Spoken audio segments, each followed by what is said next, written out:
if somebody's editing for the first or maybe second or third time, what does EQ mean? Where do you find EQ? Why does EQ matter? Same thing with compression, if you don't mind answering those two questions. Sure, happy to.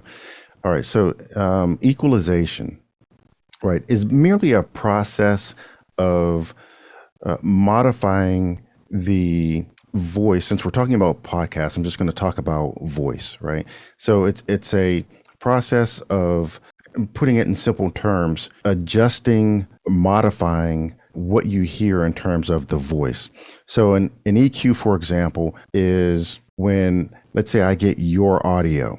If I were to process this podcast, then I'm going to listen to your voice and I'm going to cut out certain frequencies that don't bring out the best qualities in your voice.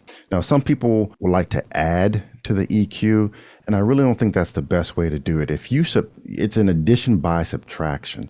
So if there's some high frequencies in your voice that really don't add to the clarity, I'm going to take those out. Or depending on sometimes the type of microphones that we use, there could be a little more bass than there needs to be, right? So we're going to cut some of that bass out to give you a more natural sounding tone. So it's really, just sort of cutting the frequencies so that the person's voice sounds as clear and as natural as it can. Now, it's subjective, right? Because, your voice sounding good to me may not sound exactly the same as someone with a different set of ears. They may hear you a little differently. So it's all subjective. But the overall point is just to remove the frequencies that don't really bring out the best in your voice.